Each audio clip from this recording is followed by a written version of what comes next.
Hi. This week, the question is your discussion should take a position on which of these two models better describes what what's valuable in a human life and which one you think most people operate from, whether they realize it or not.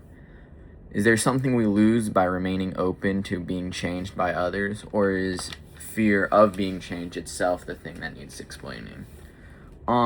So the two different power so that are being described are unilateral and relational power. One's affect others without being affected personally, and one I kind of thought was being shaped by others but not personally changing. Like sticking to your original morals, I suppose.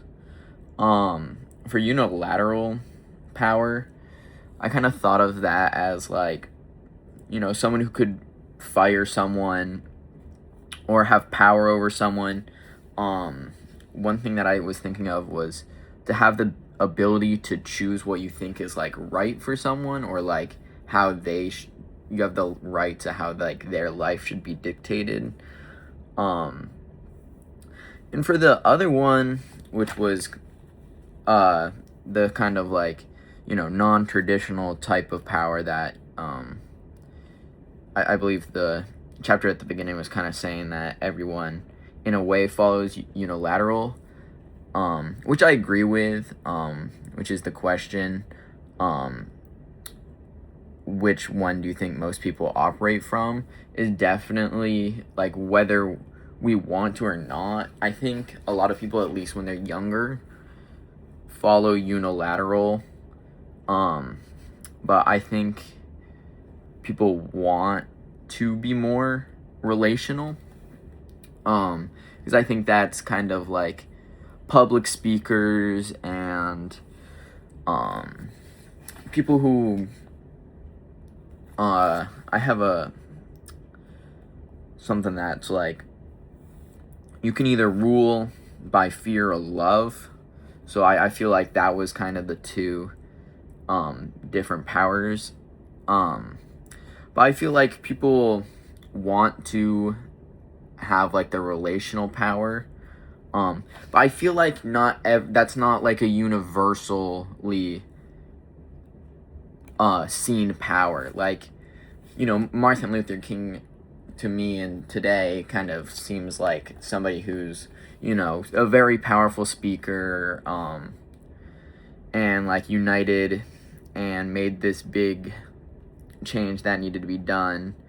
But I'm sure at the time there was people who were opposed to his views, or opposed to letting their culture be expressed, who didn't personally believe in it, who didn't really see him in much power or anything like that, versus unilateral power kind of affects people, and people can look up to no matter what. The book described CEOs, presidents of countries that command armies, and those kinds of things, where I feel like a lot of action movies and those kinds of things kind of promote that kind of power, where people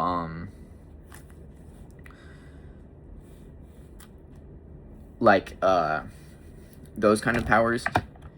The book separates them by love, kind of saying that relational power is kind of more of a love thing, which is kind of where I got the rule by fear or love. But I feel like you can have unilateral power and love someone, or think, not so much love, but not dislike or someone, but still have this unilateral power over them, where you might have a disagreement over what they should do with their life, but since you have this power, you kind of dictate how their life is perceived, or at least continues.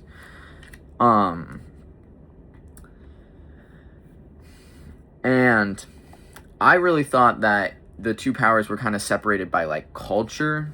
Because I feel like a lot of relational power is restricted by shared beliefs in a way.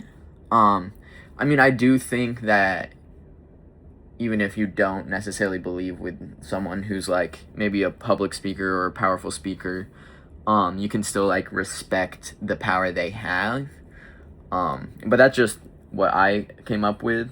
Um,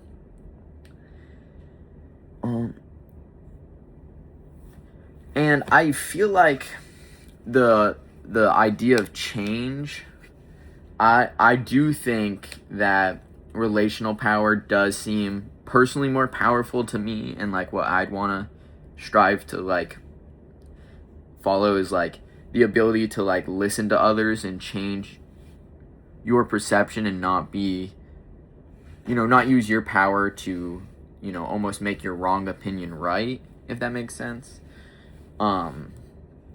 While a lot of people who would be seen as unilaterally powerful, I hope I'm saying that right, wouldn't change and are stuck in their ways.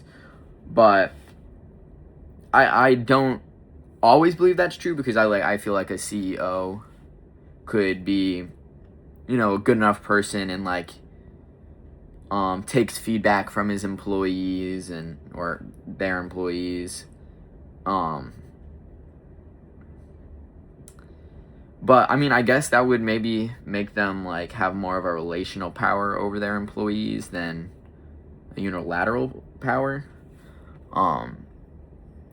Is there something we lost by remaining open by others? I don't think there's anything to be lost by remaining open to being changed by others.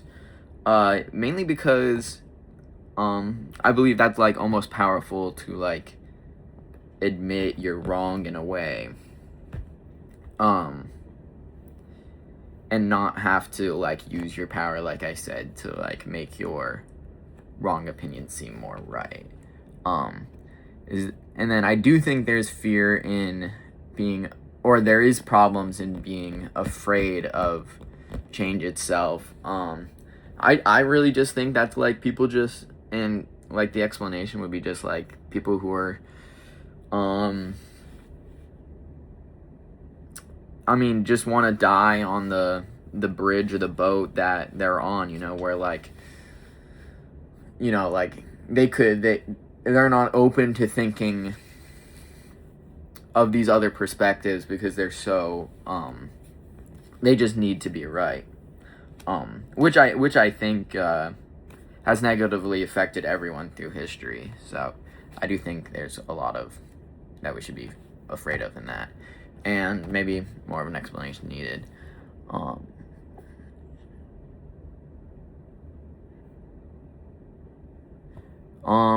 You should take a position on which of these two models better describes what's valuable in a human life.